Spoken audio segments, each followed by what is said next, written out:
यहाँ कस्तो कस्तो केस आएछ भने अब उसले चाहिँ यो हाम्रो के भन्छ रे हाम्रो विदेशी विश्वविद्यालयहरू आईआईटी भनौँ न, आईआईटीले दिएको जुन डिग्री छ कुनै कुनै डिग्री यहाँ हाम्रो त्रिभुवन विश्वविद्यालयले चाहिँ गरेको छैन। इभन हार्वर्डले दिएको डिग्रीलाई यहाँ त्रिभुवन विश्वविद्यालयले मान्यता प्राप्त दिएको छैन क्या। कुनै स्पेसिफिक विषयहरू हुने रहेछ, त्यो विषय अब यहाँकोले थाहा नभएर हो कि अब हार्वर्डले त उहाँ डिग्री दिइसक्यो, यहाँ आएछ त्यस्तो केसहरू म कहाँ निकै आउँछन्। पहिला म शिक्षा मन्त्री हुँदाखेरि आउँथ्यो, अहिले पनि आइरहन्छन्। मैले विदेशमा यस्तो पढेर आएको दाइ, तर यहाँ आएर त्रिभुवन विश्वविद्यालयले दिएन, 2 वर्ष झुलाइदियो, 2 वर्ष झुलाइदिएर पनि पाएन भन्ने कुराहरू छ। अब मान्यता प्राप्त मात्रै भन्दाखेरि कहाँको मान्यता प्राप्त? कि सबै अब हार्वर्ड जस्तो विश्वविद्यालयले दिएकोलाई पनि जे दिए पनि मान्यता प्राप्त भन्नु पर्यो होइन। अब हामीले लिमिट गर्ने हो भने अब त्यो यो चाहिँ के अरे कि नेपालकै भनेर लेख्नु पर्यो कि चाहिँ अब हाम्रो युजिसीले मान्यता प्राप्त युजिसीले भन्ने छ होइन। ठिक छ भने ठिकै छ, त्यतिखेरले तोकिएको छ भने किनभने मान्यता प्राप्त दिने त हाम्रो युजिसी पहिला त्रिभुवन विश्वविद्यालयमा थियो, अहिलेदेखि चाहिँ युजिसीमा सारेको छ, युजिसीमा गइरहेछ। त्यस कारणले अब लेख्नै पर्ने हो। हुन त मलाई चाहिँ एकदमै अचम्म लाग्ने कुरा चाहिँ के हो भने आईआईटी जस्तो संस्थाले के अरे इन्स्टिट्युट के अरे उसले हार्वर्डको पनि आएको छ क्या यहाँ, के अरे उसको यो के भन्छ कर्नेल युनिभर्सिटीको आएको छ यहाँ। उनीहरूले त सर्टिफिकेट दिएर पठाइदियो, यहाँकोले किन गर्दैन अचम्म छ त्यो। तपाईँहरूलाई थाहा छैन होला, मैले चाहिँ थाहा पाएको हुनाले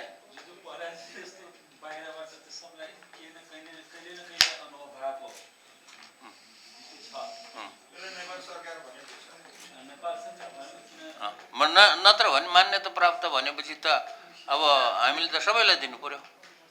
खोल्नु त सबैलाई दिएको खोलेको राम्रो हो, तर हामी अलिकति सङ्कुचित हुने हो भने नेपाल सरकार भन्ने चाहिँ राख्नुपर्छ होला भन्ने कुरा हो। अब फेरि बाहिरबाट आएको चाहिँ जस्तो अब इन्डियाको कुनै युनिभर्सिटीले दिएको मान्यता प्राप्त भन्नेलाई यहाँ हाम्रो युनिभर्सिटीले मान्यता दिएको छैन, हाम्रो युजिसीले मान्यता दिएको छैन। उहाँ त मान्यता प्राप्त भयो नि त इन्डियामा अथवा अमेरिकामा मान्यता प्राप्त भयो, मान्यता प्राप्त भएर नै त्यो डिग्री दियो। यहाँ किन दिँदैन? अब त्यो चाहिँ के नपुगेर भन्ने कुराहरू आउँछ। युकेको कुरा पनि छ त्यहाँ धेरै। त्यसैले अलि नेपाल सरकारले भनेर तोक्यो भने त्यो सङ्कुचितै भइयो होइन। अब के गर्ने, अब त्यही छ भने चलन त्यही अनुसार गर्नु पर्यो।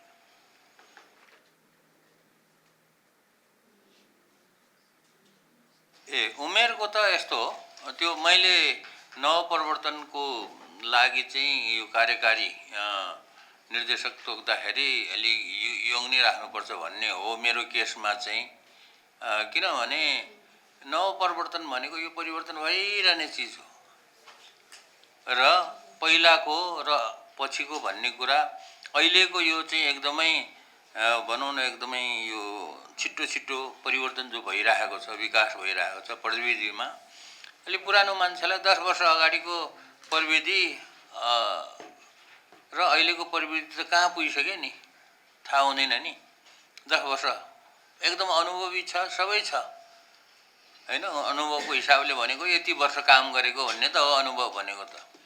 त्यस कारणले त्यो चाहिँ यो प्रविधि नवप्रवर्तनको लागि चाहिँ जो कार्यकारी निर्देशक छानिन्छ त्यो चाहिँ अलि यङ नै हुनुपर्छ। अझै मैले 50 पनि त्यहाँ 50 राख्ने आएको थियो, मैले चाहिँ भयो अलि धेरै नगरौँ 55सम्म राखौँ भनेको हो। आखिरमा उसले 4 वर्ष गर्दाखेरि के अरे कार्यकाल समाप्त हुँदाखेरि 60 वर्ष नै जान्छ। त्यो केसमा हो। अब हाम्रो केसमा चाहिँ मैले चाहिँ केही गर्न 60 वर्ष तपाईँहरू स्वीकार्य छ भने त्यो चाहिँ ठिकै छ। पदावधि समाप्त भन्ने कुरा भएपछि रिक्त हुन्छ भन्ने कुरा त त्यो त एकदमै कमन सेन्स भयो क्या, एकदमै कमन सेन्स भयो। 4 वर्षको लागि नियुक्त भएको हो, 4 वर्ष सिद्धियो, अब सोझै गयो। त्यो चाहिँ एकदमै कमन सेन्स भएको हुनाले त्यसलाई चाहिँ उनी गरिसक्नु पर्ने कुरा होइन होला जस्तो लाग्यो मलाई। र अर्को कुरा त्यहाँ एउटा यो झुटो विवरण पेश गरेमा भनेर मान्यजीले भन्नुभएको थियो, त्यो चाहिँ खुलाउनै पर्छ कि पर्दैन, त्योमा चाहिँ मलाई अलिकति त्यो चाहिँ जुन रिक्त हुने अवस्थामा पछि थाहा पाइन्छ नि त। अब के अरे झुटो विवरण पहिला पेश गरेको छ भन्ने त थाहा हुँदैन, पछि अन्तिममा गएर अब यहाँ धेरै केसहरू नेपालमा आएको छ जस्तो अब सर्वोच्च अदालतमादेखि लिएर अनि हरेक उसमा आएको छ, प्रशासनिक तहमा, इभन के अरे नेपाल के अरे प्रहरीतिरदेखि लिएर अरू सबै सुरक्षाका कुराहरूमा पनि अब झुटो विवरण पेश गरेमा भनेको झुटो प्रमाणपत्र पेश गरे हो, त्यो चाहिँ खास गरी होइन। अब त्यो कुराहरू धेरै उदाहरणहरू देखिएको हुनाले त्यसलाई चाहिँ तोकेरै राख्ने कि भन्नेको हो। त्यहाँ अलिकति त्यो छैन नि त, त्यो चाहिँ झुटो विवरण पेश गरेर खाएको पछि थाहा भयो भन्ने कुरामा चाहिँ त्यो चाहिँ हुनसक्छ। त्यो चाहिँ अलिक खुलाउनु पर्छ होला जस्तो लाग्यो मलाई। अरू त ठिकै छ, त्यहाँ छ, आवश्यक छैन भने नराख्नु होला।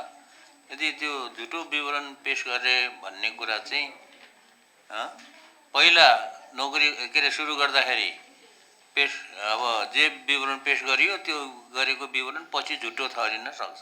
धेरै भन्ने कुरा त छैन, तर यहाँ यो कर्मचारीमा चाहिँ नियुक्त गर्दाखेरि समावेशीलाई प्राथमिकता दिने भन्ने कुरा छ। त्यो राख्न सक्यो भने त राम्रो हो होइन। अब तर अहिले मन्त्रालयतिर जहाँसुकै पनि हेर्दाखेरि समावेशी चाहिँ छैन। त्यो व्यावहारिकतामा सम्भव छ कि छैन होइन। व्यावहारिकतामा हेर्दाखेरि समावेशी छँदै छैन।